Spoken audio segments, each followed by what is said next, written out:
अस्सलाम वालेकुम, नमस्कार, सत श्री अकाल एंड गुड इवनिंग। मैं हूं आरज़ू काज़मी और आप हमेशा की तरह से देख रहे हैं पॉइंट ऑफ व्यू। हमारे साथ जी काफ़ी टाइम के बाद कर्नल शैलेंद्र सिंह साहब आए। बहुत शुक्रिया सर, आपको बड़ा मिस किया जा रहा था। जय हिंद, नमस्कार। आपको नया साल मुबारक हो। पाकिस्तान में सभी लोगों को मुबारक हो। और भगवान और अल्लाह दोनों मिलकर हाथ जोड़कर एक दूसरे के साथ कहें कि हिंदुस्तान और पाकिस्तान ये साल अच्छा गुजारे। बिल्कुल ऐसा ही है सर, आपको भी नया साल मुबारक हो और आई होप कि बहुत अच्छा गुजरे, हिंदुस्तान का भी और पाकिस्तान का भी।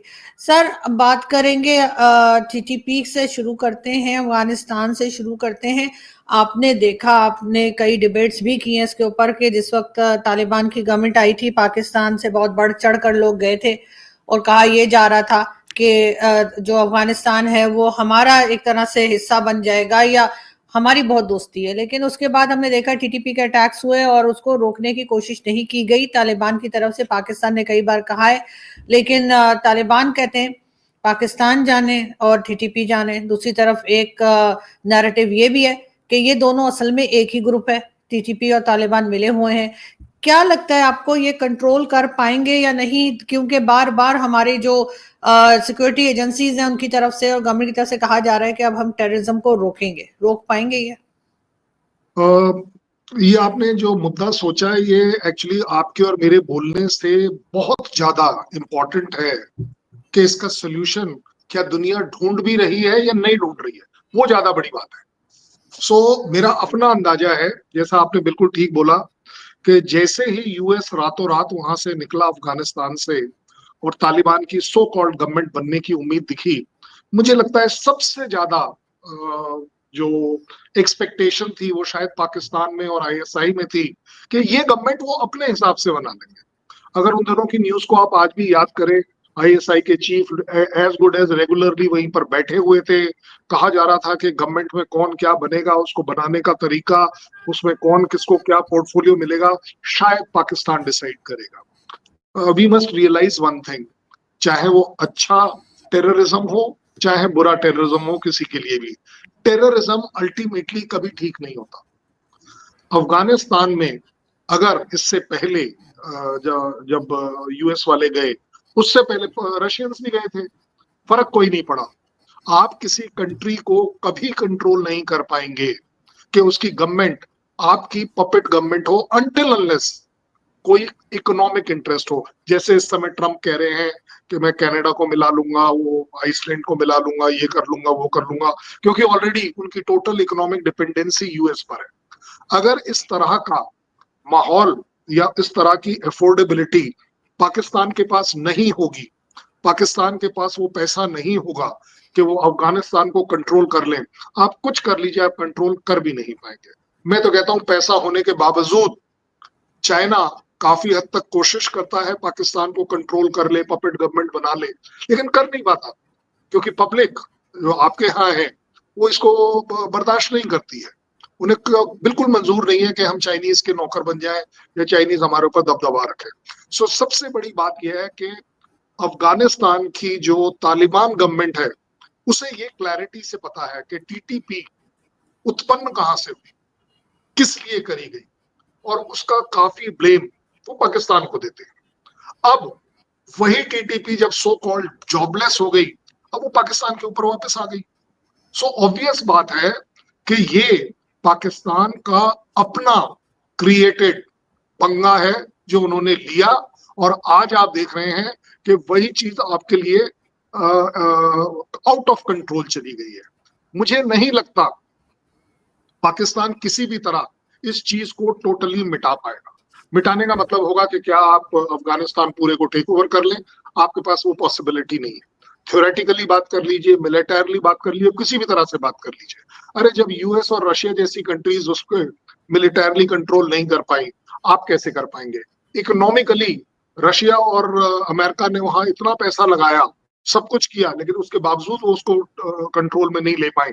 I don't think Pakistan should do this, क्योंकि पाकिस्तान को इस समय अपनी खुद की तकलीफें इतनी ज्यादा हैं कि वो अगर किसी भी तरह से एक आउटवर्डली देखने की कोशिश करेगा कि चलिए जी मैं शायद अफगानिस्तान में जाकर टीटीपी को कंट्रोल कर लूंगा, गिरा दूंगा, मार दूंगा, एयर स्ट्राइक कर दूंगा, ये सारा कुछ काउंटर प्रोडक्टिव होगा। मुझे लगता है इस समय पाकिस्तान को बिहाइंड द सीन एक वो रोल करने की वापस जरूरत पड़ रही है जो उस समय वो अफगानिस्तान के साथ शुरुआत में कर रहा था।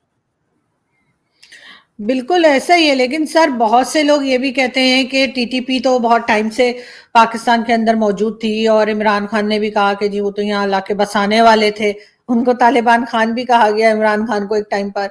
और उसके बाद इस वक्त भी जो सिचुएशन है वो ये है कि कहा ये जा रहा है कि टीटीपी के लोग केपीके के अंदर मौजूद हैं और वो भत्ता तक ले रहे हैं लोगों से। जो हमारे चीफ मिनिस्टर साहब हैं वो भी कहते हैं कि उनको पैसा देकर अपने खेतों में जाने की मतलब परमिशन मिलती है।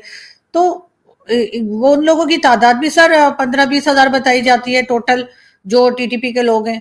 तो फिर इतने कम लोग, अगर देखा जाए तो लाखों की फौज है हमारी, उसके सामने ये कुछ हजार लोग ही हैं। और दूसरी तरफ केपीके वाले कहते हैं कि जी आप यहाँ से निकल जाइए, हम खुद संभाल लेंगे। मतलब पाकिस्तान क्या करे? हाँ, वेरी गुड, दैट्स अ बड़ा वैलिड सा पॉइंट है। जैसा कि आप भी अब क्लैरिटी के साथ ये मान रही हैं, पाकिस्तान भी ज्यादातर इंटेलिजेंसिया इस बात को मान रहा है कि टीटीपी आपकी अपनी क्रिएशन है। आपने ही अभी कह दिया, और वैसे भी इमरान खान साहब की स्टेटमेंट बड़ी पुरानी है कि टीटीपी हमारे अपने लोग हैं। इवन अभी जब गवर्नमेंट आपकी नवाज शरीफ की गवर्नमेंट, सॉरी शहबाज शरीफ की गवर्नमेंट जब कुछ बोल रही थी, तब भी इमरान खान ने यही बोला था कि नहीं ये तो हमारे अपने लोग हैं, इन्हें तो हम ठीक कर ही लेंगे, ये हमारी अपनी ऑर्गेनाइजेशन है। जब आप एक ऑर्गेनाइजेशन को मिलिटेंट तौर पर अपने ही देश में दूसरी पॉलिटिकल रीजंस के वजह से पालते हैं, दूसरी कंट्री के रिलेटेड, मुझे लगता है उसी पाकिस्तान की शायद ये एक स्ट्रेटेजिक सोच रही होगी आईएसआई द्वारा कि अगर हम टीटीपी को या किसी भी तरह से अफगानिस्तान में तालिबान के थ्रू, तालिबान के साथ मिलकर करेंगे तो शायद यूएस हमारी तरफ रहेगा। क्यों? क्योंकि यूएस का बिगेस्ट चैलेंज अफगानिस्तान था अगर आप इंटरनेशनली देखें। बट जिस दिन से सडनली आपको और हमें शॉक मिला कि यूएस रातों रात भाग गया, एकदम से, कहीं कोई उसने स्कोप नहीं छोड़ा, मतलब जिस तरीके से उसके हेलीकॉप्टर छोड़े, आर्मर्ड व्हीकल छोड़ी, लाखों करोड़ों के हिसाब से एमिनेशन छोड़ा, अपनी वेपन छोड़े, तो जायज बात है कि आपके लिए भी वो उतना ही बड़ा शॉक था जितना वो पूरी दुनिया के लिए था। और अब जब वो लोग जॉबलेस हो गए तो वो करेंगे क्या? आप बताइए, क्योंकि उनको खून चखा हुआ है, उनको पावर का जोश है, ऊपर से पॉलिटिकल इमरान खान जैसे लोगों ने उनको एक सपोर्ट दे दिया कि आप तो हमारे अपने लोग हैं। क्योंकि इमरान खान को लगा कि शाहबाज के शरीफ इंटरनली अगर कोई डिस्टर्बेंस वो क्रिएट करा सकते हैं, कर सकते हैं, प्रोटेस्ट कर सकते हैं, जो भी लैंग्वेज में आप बात कर लीजिए, तो टीटीपी उसमें बड़ा अच्छा सा साथ दे देगी, जो कि एग्जैक्टली अब आप देख रहे हैं कि पाकिस्तान को भुगतना पड़ रहा है। आपने बड़ा अच्छा कहा कि 15 से 20 हजार। देखिए, इसका एक पैरेलल एग्जांपल मैं आपको देता हूं कि इजराइल हमास को खत्म क्यों नहीं कर पा रहा। कितने लोग हैं? 40, 50, 60, 70, 80, 90, 100, 1 लाख, मतलब 10 लाख ले लीजिए, 10,000 ले लीजिए, 1 लाख ले लीजिए, जो मर्जी आए फिगर ले लीजिए। लेकिन हमास, हमने तब भी कहा था, Hamas is not figure, it is a सोच। और ये सोच जब पब्लिक में आ जाती है तो वो फिगर जो है वो बहुत परम्यूटेशन कॉम्बिनेशन में तेजी से बढ़ती है। आपकी अगर मैं फिगर ले लूं, 20,000 सो कॉल्ड टीटीपी के मेंबर, 20,000 नहीं, 20,000 फैमिलीज, क्योंकि वो सोच उस फैमिली में आएगी, आप उसको अवॉइड नहीं कर पाएंगे। तो सबसे बड़ी बात यह है कि आप क्या टीटीपी को किस सोच से लाए थे, और अब अगर आप सोचते हैं कि उसको खत्म करना है तो उस सोच को खत्म करने में मुझे नहीं लगता कि आपके 10-20 जहाज कुछ एरियल अटैक कर देंगे तो उससे कुछ हो जाएगा। There has to be a government, Pakistan की गवर्नमेंट को एक इनिशिएटिव लेना पड़ेगा, डिप्लोमेटिक ऑफेंसिव लेना पड़ेगा। ऑफेंसिव का मतलब ये नहीं है कि झगड़े करने की बात कर रहा हूँ, एक बड़ी तेजी से डिप्लोमेटिक इनिशिएटिव डालने पड़ेंगे कि किसी तरह साइमल्टेनियसली तालिबान के साथ बातचीत करी जाए और साथ ही साथ टीटीपी को भी एक डेवलपमेंट फॉर्मूला देकर किसी तरह उसको पहले शांत किया जाए। कंट्रोल तो आप नहीं कर पाएंगे, पहले वो अगर शांत हो जाता है तब जाकर कंट्रोल होगा, जब कंट्रोल होगा तब जाकर आप देखें। और इस सब के लिए जो सबसे डैमेजिंग बात पाकिस्तान के लिए चलती है वो है पाकिस्तान की टेररिज्म से रिलेटेड इमेज। इमेज खराब है, लोग विश्वास नहीं कर रहे हैं, इंक्लूडिंग पाकिस्तानी नहीं कर रहे हैं। उसमें आग में आप पेट्रोल डाल रहे हैं, घी भी नहीं डाल रहे हैं। इमरान खान जैसे लोग जो कि बोल देते हैं कि ये गवर्नमेंट तो बिल्कुल मेरे देश के खिलाफ है, मेरी इकोनॉमी ऐसे जा रही है, मेरी वैसे जा रही है। आपको एक्चुअली बाहर से दुश्मन अब चाहिए ही नहीं। मेरा अपना सोच है, आज मैं आपको चैलेंज करके पूछ रहा हूं, आपको एक आर्मी रखने का, एक बड़ी आर्मी रखने का, मॉडर्नाइज्ड आर्मी रखने का, घातक आर्मी रखने का, weapon system state of art रखने का जरूरत क्या है? आप किससे थ्रेटन्ड है? क्या आप चाइना से थ्रेटन्ड है? आप नहीं यहाँ कह पाएंगे क्योंकि आपकी तो इकोनॉमी उनकी तरफ चलती चली जा रही है। आपको लग रहा है यूएस आपके ऊपर ऑक्यूपेशन कर लेगा? वो कभी नहीं करेगा। आपको अगर जो पॉलिटिकल बोलने वाला थ्रेट है, सो कॉल्ड थ्रेट, वो था सो कॉल्ड इंडिया। इंडिया ने कभी भी आपके तरफ मिस एडवेंचर नहीं किया। एज अ फौजी मैं कह रहा हूं कि पर्सनली अगर मुझे चॉइस मिलती, इस क्योस में, जिस क्योस में इस समय पाकिस्तान है, economic chaos, political chaos, social chaos, इस सब के बीच में एज अ आर्मी मेरे पास बेस्ट अपॉर्चुनिटी होती कि अगर मैं पाकिस्तान को तंग करना चाहता हूं, कोई इलाका लेना चाहता हूं, कुछ भी करना चाहता हूं, और इससे अच्छी क्या सिचुएशन होगी कि yes we straight away take that. आपकी कंट्री ऑलरेडी, सो मुझे नहीं लगता आपका कोई ऐसा एनिमी है। आप भारत के एनिमी बन गए हैं वो एक अलग बात है, बट आपको भारत से कहीं किसी हाल में किसी तरह के एग्रेशन या विस्तारवाद की कोई डर नहीं है। इस वजह से मैं कहता हूं पाकिस्तान, आपकी ये सारी प्रॉब्लम अपनी खुद की क्रिएटेड है। आपके खुद के लोग, आप लोग अपने आप के दुश्मन बने हुए हो। आपको बाहर से दुश्मन नहीं चाहिए।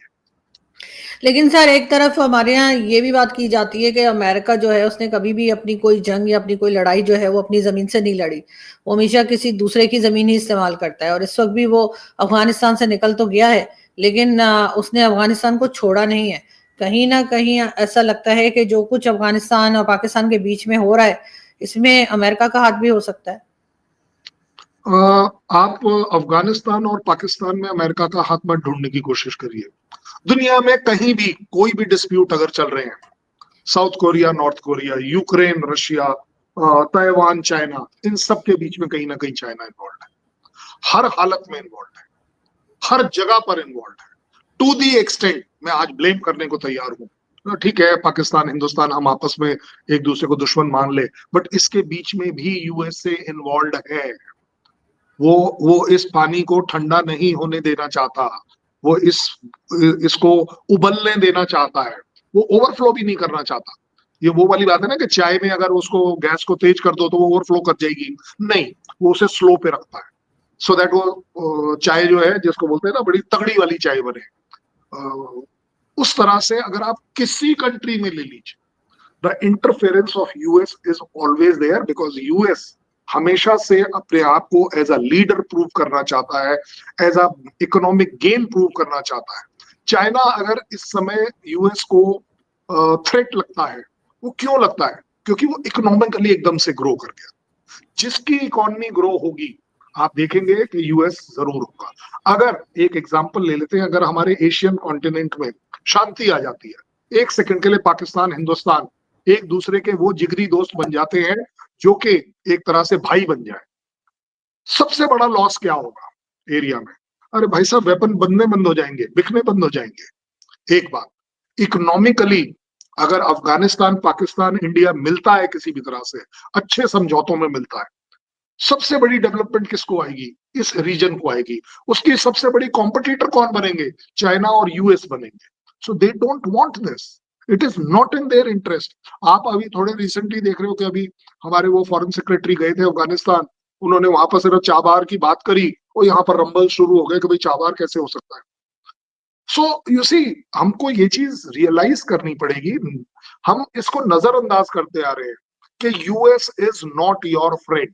यूएस आपको जरूरत थी, आपको है, लाइक इस समय हमें भी चल रही है कि हमें भी उनसे कुछ टेक्नोलॉजी लेनी है, निश टेक्नोलॉजी लेनी है, हमारे ऊपर वो सैंक्शंस ना लगाए, क्योंकि और कंट्रीज के साथ हमारे जो रिलेशंस है, अभी हमारा लेटेस्ट जो है वो न्यूक्लियर वाले पार्ट में भी बड़ी अच्छी पॉजिटिविटी आ गई है कि उनके जो सिक्योरिटी एडवाइजर हैं उन्होंने बोल दिया कि यस, आपके ऊपर से एनर्जी रिलेटेड न्यूक्लियर बैन हट रहा है। सो हमारी हमारी जरूरत है। बट दैट डजंट मीन हमारी तरह अगर पाकिस्तान भी लेना चाहे तो पाकिस्तान बहुत जरूरी है कि इस बात को समझे कि किस हद तक लेना है। आप देख रहे हैं इस समय तो बांग्लादेश में यूएस की इन्वॉल्वमेंट थी। बांग्लादेशी गवर्नमेंट कैसे गिर गई? ये मैंने नहीं कहा, ये यूएस के लोगों ने कहा है कि yes you don't give us a base we will destabilise you. So अगर इतनी नॉलेज होने के बावजूद पाकिस्तान, इंडिया या कोई भी कंट्री बेवकूफ बन रहा है, बनता चला जा रहा है, गलती किसकी है? आपकी और मेरी है। मैं आपको ब्लेम कर, आप कभी ये ब्लेम करते हैं कि नहीं इंडिया ये सब इसलिए कर रहा है क्योंकि यूएस बोलता है? क्या हम कभी ये बोलते हैं कि पाकिस्तान की एक्चुअली कोई गलती नहीं है, सारे कारा धरा यूएस का है? कोई नहीं बोलता। और वो बंदा बढ़िया दोनों बंदरों को लड़ाता जा रहा है और अपनी रोटी खाता जा रहा है। This is where we have gone wrong. बिल्कुल ऐसा ही है। लेकिन सर अगर हम ये देखेंगे पाकिस्तान जो न्यूक्लियर पावर बना तो उसमें अमेरिका का बहुत हाथ रहा। अगर अमेरिका परमिशन ना देता तो शायद पाकिस्तान ये सब कुछ ना कर पाता जिस तरीके से न्यूक्लियर एसिड्स हमने बनाए। अब वही अमेरिका जो है वो इस वक्त मिसाइल प्रोग्राम से पाकिस्तान के डरा हुआ है और कहते हैं कि जी ये तो अमेरिका पे अटैक कर देंगे। ये चेंज क्यों आया है अमेरिका की सोच में? न्यूक्लियर ऑप्शन बड़ी क्लैरिटी से आप इवेलुएट कर लीजिए, एनालाइज कर लीजिए, रिसर्च कर लीजिए। उसने पाकिस्तान को यूज किया। क्यों? क्योंकि उसे दिख गया कि आपके खान साहब जो हैं उन्होंने न्यूक्लियर टेक्नोलॉजी ले तो आए हैं, अब ये बनते बनते बनने वाला है। उस समय अगर आप इवैल्यूएशन कर कर देखेंगे तो आप पाएंगे कि अफगानिस्तान रिलेटेड यूएस के इंटरेस्ट काफी स्टेक पर थे, काफी क्रिटिकल थे। उसको इक्वलाइज करने के लिए उसे पाकिस्तान चाहिए था। उसको पाकिस्तान में सो कॉल्ड फैसिलिटीज चाहिए थी। उसको पाकिस्तान में एक पपेट गवर्नमेंट चाहिए थी जो उसके इशारों पर काम करे। साथ ही साथ उसके लिए एक बड़ा रीजन ये भी था कि हाउ टू कंट्रोल इंडिया, क्योंकि इंडिया उसकी सुनता नहीं था उन दिनों में। बिल्कुल ही हम लोग डिफरेंसेस पर थे। सो इंडिया को काउंटर करने के लिए उसने उसका इस्तेमाल किया। जैसे कि ऐसा कहा जाता है और I think it is right also कि इंडिया के कहने से बांग्लादेश ने एयर बेसिस उसको नहीं दिए। स्पार्टली आइलैंड जो उन्होंने मांगा वो नहीं दिया, उन्होंने गवर्नमेंट हिला दी। कोई बात नहीं। ज्यादा बड़ी बात यह है कि उसे चाइना के तरफ पाकिस्तान ना चला जाए उन दिनों में इकोनॉमिकली, वो उसको न्यूट्रलाइज करने के लिए वो पाकिस्तान में पैसा देते चले जाए। रशिया अपने आप में इस साइड है, क्योंकि जैसा आपने बिल्कुल सही आकलन किया है कि अगर कोई लड़ाई रशिया से रिलेटेड यूएस की होती है तो वो चाहेगा कि एशियन कॉन्टिनेंट से हो, सो दैट पाकिस्तान के यहां से इस्तेमाल किया जाए।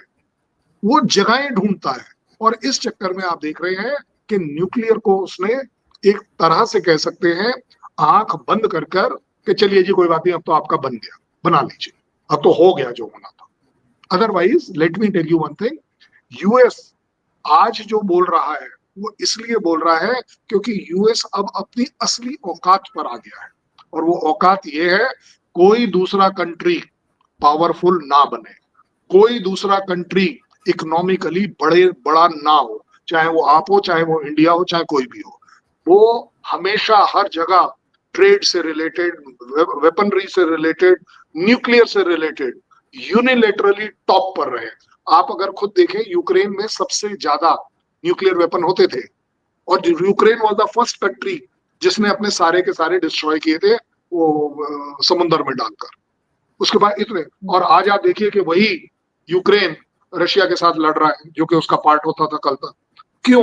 क्योंकि उस समय की मोनोपोलाइज का फायदा यूएस ने। आप बताइए, आप यूएस यूक्रेन को जो जितना सपोर्ट कर रहा है वो F-16 उसने इतने साल बाद क्यों दे रहा है? वो भी अभी भी ट्रेनिंग के दौरान चल रहा है। अरे भाई तुमने देना था पहले देते थे। नेटो की सदस्यता आप अभी भी नहीं दे रहे। वो बेचारा मांग मांग के भीख मांग ली, उसने अपनी कंट्री बर्बाद कर ली, नहीं किया। Same as happened with Pakistan कि उसने पाकिस्तान की जब तक उसे जरूरत थी, स्ट्रेटेजिक जरूरत थी, उसे इस्तेमाल किया। अब वो देख रहा है कि इंडिया के साथ हमारा एक ऑप्शन आ गया है और पाकिस्तान को वो चाइना के खिलाफ इसलिए इकोनॉमिकली खड़ा नहीं कर पाता क्योंकि इस समय पाकिस्तान में वो पोटेंशियल नहीं है। ओवरऑल होगा लेकिन इस समय नहीं है। तो वो देखता है कि इंडिया की इकोनॉमी अच्छी चल रही है, ये बढ़ सकते हैं, ये इंडस्ट्रियल इंफ्रास्ट्रक्चर सब कुछ ठीक कर सकते हैं, इनके थ्रू आप आगे बढ़ जाओ, इनको चाइना के काउंटर में खड़ा कर लो। क्योंकि अब अगर ताइवान से रिलेटेड कोई भी डिफरेंसेस होंगे तो अगर चाइना को डिस्टर्ब करना है, डिस्ट्रैक्ट करना है, तो किसके थ्रू करोगे? म्यांमार के थ्रू थोड़ी ना हो पाएगा। एक इंडिया जैसी कंट्री उसे चाहिए जो थोड़ा काउंटर कर पाए, वो नेवल पॉइंट ऑफ व्यू से भी काउंटर कर पाए, सब तरीके से। आज अगर आप देखते हैं तो यूएस को अगर कल बाई चांस इंडिया का ऑल्टरनेटिव श्रीलंका मिल जाता है तो वो आप देखना इंडिया को भी छोड़ देगा जरूरत पड़ने पर। वो अपने सिर्फ जिसको बोलते हैं ना उल्लू सीधा कर रहा है, वो अपने इंटरेस्ट को देख रहा है। उस चक्कर में पहले आप सो कॉल्ड काफी हद तक बर्बाद हो गए, हम उस तरफ बढ़ जरूर रहे हैं, लेकिन शायद हमने आपसे सीख लिया कि यूएस के ऊपर टोटल रिलाई नहीं किया जा सकता।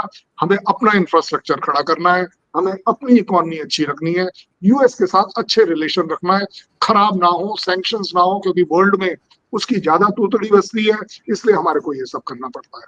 सो ओवरऑल आप ये मत सोचिए कि इस समय सिर्फ पाकिस्तान, अगर कल जरूरत पड़ेगी वो पाकिस्तान के पास वापस भी आ सकता है for whatever is their vested interest।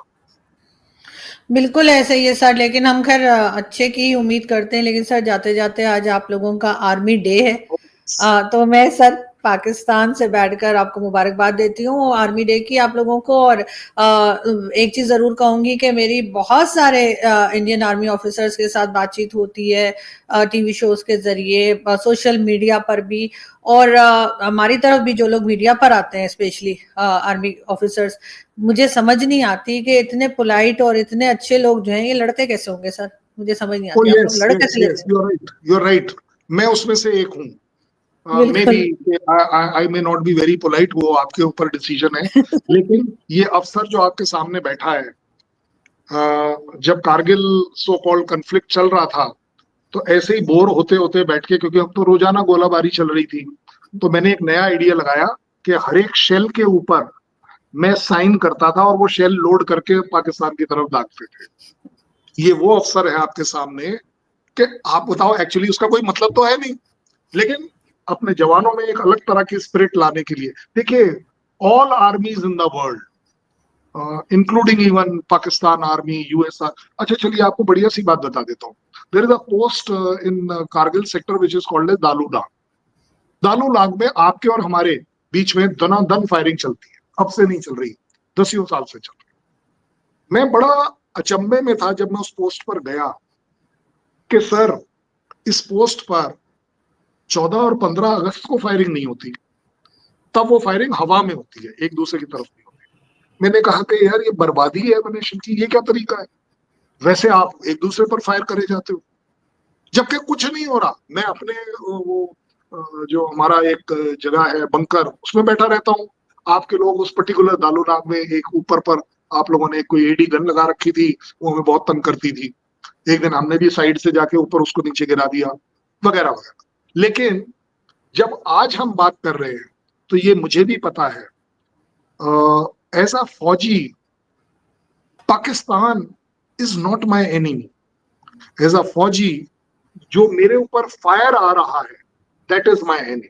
और उस फायर को सप्रेस करने के लिए, रिटेलिएट करने के लिए मैं फायर करता हूँ। हमारे बीच में रेयरली, आपको बड़ी ऑथेंटिक इंफॉर्मेशन दे रहा हूँ जिसकी मैं जिम्मेदारी लेने को तैयार हूँ, मेरे तरफ से आज तक कोई ऐसा अटैक नहीं हुआ कि जो पाकिस्तान की जमीन को पकड़ लूं, उसकी पोस्ट को पकड़कर अपनी तरफ मिला, कहीं नहीं हुआ आज तक। 99.9% ये बात शायद मैं पाकिस्तान की तरफ से भी कह सकता हूँ। आपके यहाँ से अटैक, अब ठीक है, एज अ फौजी कह देंगे हम आपको चिढ़ाने के लिए कि जी हिम्मत नहीं है आप में कि आप हमारे तरफ आकर हमारी जमीन को लेने की कोशिश करो, वगैरह वगैरह। बट मोर इम्पोर्टेंट इज, फौजी ये बात समझता है कि जो मैं कर रहा हूं वो देश के लिए कर रहा हूं। अगर आप एक बात बता दो, मैं आपकी तरफ फायर कर रहा हूं, अब आप करोगी क्या? आप मेरे तरफ फायर कर रही हैं, मैं करूंगा क्या? I have to reciprocate. अगर आज आपके और मेरे बीच में ज्यादातर जगहों पर एलएसी नहीं है, आपके और हमारे बीच में इंटरनेशनल बॉर्डर है ज्यादातर जगहों पर, ठीक है, कुछ एक कन्फ्लिक्टिंग पॉइंट्स हैं इंक्लूडिंग दालू नाग में कह दूंगा, कोई बड़ी बात नहीं है। But at the same time आपके और हमारे बीच में डिस्प्यूट सिर्फ और सिर्फ दो है, तीसरा कोई डिस्प्यूट नहीं है। पहला डिस्प्यूट, यस मान लेते हैं, ट्रेडिशनल चला आ रहा है, पीओके से रिलेटेड है, ये बात हम दोनों को माननी पड़ेगी। और दूसरा डिस्प्यूट सिर्फ इस बात का है कि उसको लेने के चक्कर में या उसको काउंटर करने के चक्कर में हमने आपके ऊपर एक और तगमा लगा रखा है कि आपने हमारे यहाँ टेररिज्म भेजी है, क्योंकि शायद अब कोई वो आपस में लड़ने वाली बात हो जाएगी कि शायद आप में एक वॉर लड़ने की तो हिम्मत नहीं है या काबिलियत नहीं है, जो भी मन बोल दीजिए। बट हम कहते हैं कि आपने ये चीप सस्ती लड़ाई लड़ रहे हैं जहां आप टेररिस्ट से रिलेटेड हमारे यहाँ प्रॉब्लम क्रिएट कर देते हैं। बड़ी सीधी सीधी बात कर रहा हूं आपसे, किसी की साइड नहीं ले रहा हूं, लेकिन यस, इंडिया एंड पाकिस्तान आप जैसे लोगों के थ्रू, आप जैसे जर्नलिस्ट, रियलिस्टिक जर्नलिस्ट के थ्रू ये चीज एस्टेब्लिश कर पाएंगे। और जो हो रही है, ऐसा नहीं है कि कुछ प्रोग्रेस नहीं हो रही है, आपके और हमारे बीच का जो हेट्रेड है वो शायद कम जरूर हो रहा है, ये मेरा अपना आकलन है। बिल्कुल ऐसा ही है सर, और कम होना भी चाहिए। और जहां जिसकी जो गलती है अगर वो मान के उसको ठीक करे तो बहुत चीजें ठीक हो सकती हैं। और 77 ईयर्स से तो हम लड़ ही रहे हैं, लेकिन आई होप कि आगे ऐसा सिलसिला ना रहे और कुछ बेहतरी आए। और जैसे मैंने फिर कहा कि मैं तो कह लीजिए इंटरनेट के जरिए, टीवी चैनल्स के जरिए जितने भी आपके आर्मी ऑफिसर्स के साथ मेरा इंटरेक्शन हुआ है, मैंने सबको बहुत ही अच्छा इंसान पाया है। तो इस चीज को देख के मुझे हैरत होती है कि पता नहीं बॉर्डर पे क्या करते होंगे, किस दिल के साथ लड़ते होंगे। लेकिन डेफिनेटली अपनी कंट्री के लिए सभी लड़ते हैं, हमारी तरफ से भी और आपकी तरफ से भी। एब्सोल्युटली। और आपने मुझे बोला ना आज 15 जनवरी मेरा आर्मी डे है, अब अगर इसको पॉजिटिव साइड में ले लें तो आपने अच्छा बोला, अगर इसी बात को अदर वे ले लें तो भाई आज तो हमने 3 बहुत बड़ी, एक फ्रिगेट, एक डिस्ट्रॉयर और एक सबमरीन नेवी को हैंडओवर करी है। अब वो किसके खिलाफ इस्तेमाल होगी? कहने के लिए आप बोल रहे हैं पाकिस्तान, बट मुझे नहीं लगता कि वो पाकिस्तान के लिए है। हमारा जो अपनी टॉप प्रायोरिटी हमारी चल रही है, चलनी भी चाहिए, वो है इंडियन ओशन, साउथ चाइना सी, जो जो सी से रिलेटेड थ्रेट्स उत्पन्न हो रही हैं, हम वहां पर आजकल कंसंट्रेट कर रहे हैं। हम जो थिएटराइजेशन कर रहे हैं वो क्यों कर रहे हैं? क्योंकि हमें मालूम है, अगेन उसको गलत शब्दों में बोलने को बड़ा आसान होगा, लेकिन मैं अपनी तरफ से कह रहा हूं, हमें मालूम है कि इंडिया पाकिस्तान की एक ट्रेडिशनल लड़ाई होने के चांसेस निल बटा निल है। ट्रेडिशनल लड़ाई की बात कर, कंफ्लिक्ट होना कोई बड़ी बात नहीं है, वो कारगिल होना होते कोई रहते बड़ी हैं। बात, वो इस तरह के स्कर्मिश होते रहेंगे, कंफ्लिक्ट होते रहेंगे। बट एक ट्रेडिशनल वॉर करना, इंडिया समझदार है, उसे मालूम है कि चलो मैं कह लूंगा हम बड़े भाई हैं, हम तुमको डैमेज कर देंगे, लेकिन भाई साहब कीमत आपको भी चुकानी पड़ेगी। यूक्रेन के मुकाबले में रशिया बहुत स्ट्रांग है, पैसों में प्रॉब्लम आ रही है ना, आपको भी दिख रहा है, हमें भी दिख रहा है। अब तो बात ये भी आ गई थी बीच में कि पाकिस्तान और रशिया के रिलेशंस ठीक हो जाएंगे, वो हवाई जहाज भी दे देगा, सप्लाईज, डिफेंस सप्लाई भी कर देगा। इंडिया में काफी वरी भी हो गई थी। So when it comes down to कि you may be a winner, but then both are loser, economically, humanitarian, दोनों एंगल्स के ऊपर आप देखेंगे कि हमेशा किसी भी तरह की लड़ाई अपने आप में नेगेटिव जरूर होगी, चाहे कोई कंट्री ले लीजिए। आपको क्या लग रहा है इसराइल बहुत ज्यादा तगड़ा है, वो पैलेस्टीन को वो 2 सेकंड में मार देगा? नहीं मार पाया ना। रशिया ने भी बोला कि यूक्रेन कुछ भी नहीं है, मैं 2 मिनट में ऑपरेशन करूंगा। क्या ऑपरेशन हुआ? अभी तक चल रहा है ना। सेम बिल्कुल। Goes for India and Pakistan. At least in India we are very clear that any fight with Pakistan is actually wasting money. क्यों? क्योंकि हमने या तो पाकिस्तान के ऊपर लड़ाई करके उसकी जमीन पूरी ले लेनी है, पाकिस्तान को मिला लेना है, ये हमने करना नहीं है, ये हमारी पॉलिसी में नहीं है, ये हमारी प्रायोरिटी में ही नहीं है। So why should we fight with Pakistan? We are already fighting Pakistan indirectly every day with the terrorism. और उस टेररिज्म के पॉइंट ऑफ व्यू से आज भी हम कह सकते हैं कि आज भी वो लड़ाई चल रही है। हमें आपके साथ, पाकिस्तान के साथ एक ट्रेडिशनल लड़ाई होने के अगर आकलन किया जाए तो चांसेस आर लेस देन 1%। वो ठीक है, हाइट बढ़ाते रहिए, जहाज इकट्ठे करते रहिए, तोप इकट्ठी कर लीजिए, टैंक इकट्ठे कर लीजिए। I don't know why both the countries. हमारे लिए तो फिर भी जरूरत है, आप पता नहीं क्यों कर रहे हैं, क्योंकि हमारे लिए तो चाइना भी एक अपने आप में एडवर्सरी है, तो बहुत बड़ा एडवर्सरी है, तो हमें तो खर्चा करना पड़ेगा। हमें तो वो पृथ्वी भी बनानी पड़ेगी, पिनाकास भी बनाने पड़ेंगे, हमको वो सब काम करने पड़ेंगे, हाइपरसोनिक मिसाइल्स भी बनानी पड़ेंगी, क्योंकि हमें चाइना दिखता है। मेरी हाइपरसोनिक मिसाइल मैंने पाकिस्तान के ऊपर क्यों बर्बाद कर दी, when I really know it कि पाकिस्तान मेरे साथ क्या लड़ाई लड़ सकता है सिवाय न्यूक्लियर के। न्यूक्लियर लड़ाई आपको आपका इंटेलिजेंसिया, आपकी फौज और वर्ल्ड ओपिनियन कभी नहीं लड़ने देगा। ये मेरा अपना आकलन। लेकिन सर एक बहरहाल एक डर या कह लीजिए एक तरह की एहतियात तो पाकिस्तान भी करेगा, इसलिए कि कुछ पता नहीं है ना आप लोगों का मूड कब चेंज हो जाए। आप देखें आपका वो मिसाइल सफाई हो रही थी, वो उड़कर इधर आ गया, चाइना नहीं गया। तो सर अब क्या पता आप लोग किस वक्त चाइना को छोड़े हमारे पीछे, क्योंकि आप तो बॉर्डर पे भी चाइना के साथ हथियार इस्तेमाल नहीं करते, हमारे यहाँ गोलियां चल रही होती है, वहां पे तो आप वैसे ही लाते घूसे थप्पड़े मार के काम चला लेते हैं। तो सर थोड़ा सा तो हमें बचना पड़ेगा ना सर। बट सही एक बार आकलन करके देख लीजिए अपने आर्मी टॉप ब्रास के साथ। Indian army and India is not a threat to Pakistan.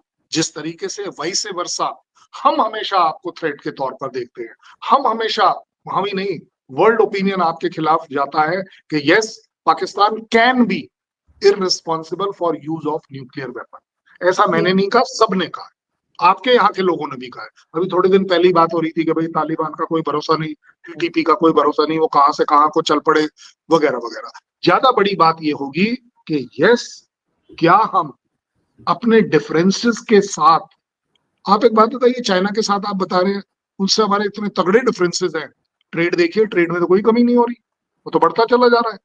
Why can't we do it with Pakistan? Because trade is, और ट्रेड अपने आप में, इकोनॉमी अपने आप में आपको मजबूर करता है कि आप उस कंट्री से लड़ाई नहीं करते, आप उससे डिफरेंसेस रखते हैं, स्ट्रॉन्ग डिफरेंसेस रखते हैं, लेकिन आप लड़ाई नहीं रखते। चलो हो सकता है चाइनीज बोलता होगा कि यार इंडिया जो है वो हमारे खिलाफ क्या कर लेगा, हमारे पास तो इतने एयरक्राफ्ट कैरियर है, हमारे पास ये है वो है वो है ये। तो मैं कहता हूँ भाई तू अटैक क्यों नहीं कर लेता? It's not possible. आज की दुनिया में एक फुल फ्लेजेड अटैक करना बहुत बड़ी बात है, इंटरनेशनल ओपिनियन का सवाल है। और आपके और हमारे बीच में तो सबसे बड़ा जो हैंगिंग बैलेंस वाला है, जो तराजू पकड़कर बैठा हुआ है, एंड दैट इज यूएस, कि वो कभी भी पलड़े को कहीं पर भी कर देगा। मुझे नहीं लगता कि Pakistan army is a threat to me, ये मेरा अपना है। और उससे बड़ी बात, India is a threat to Pakistan है ही नहीं, क्योंकि हमारी तो डिक्लेयर्ड पॉलिसी है। आपने डिक्लेयर करी है फर्स्ट यूज ऑफ न्यूक्लियर, हमने तो ये भी बोला है फर्स्ट यूज नहीं करेंगे। यस, आज की तारीख में जो आप बोल रही है वो ठीक है कि अभी हमारी नई गवर्नमेंट अब एग्रेसिव है, बोलती है कि ये जो नॉन फर्स्ट यूज का जो कंसेप्ट है, ये ऐसा नहीं है कि ये कोई ठप्पा लगा हुआ है, हम चेंज भी कर सकते हैं सिचुएशन के हिसाब से। I think they have conveyed everything कि नो फर्स्ट यूज वाला concept can be changed. This is again to make it very clear कि पाकिस्तान हमें ग्रांटेड ना दे। बट आपको, मुझे नहीं लगता पाकिस्तान को, पाकिस्तानियों को किसी भी तरह का एग्रेशन का, जमीन को हड़पने का, जमीन को ऑक्यूपाई करने का इंडिया की तरफ से कोई थ्रेट नहीं। बिल्कुल ऐसे ही सर, लेकिन सर अमन रहना चाहिए और मेरे ख्याल है सिचुएशन को बेहतर होना चाहिए, क्योंकि कब तक ऐसे चलेगा। बहुत शुक्रिया कि आपने ज्वाइन किया। Thank you so much. Thank you very much. जय हिंद। Thank you.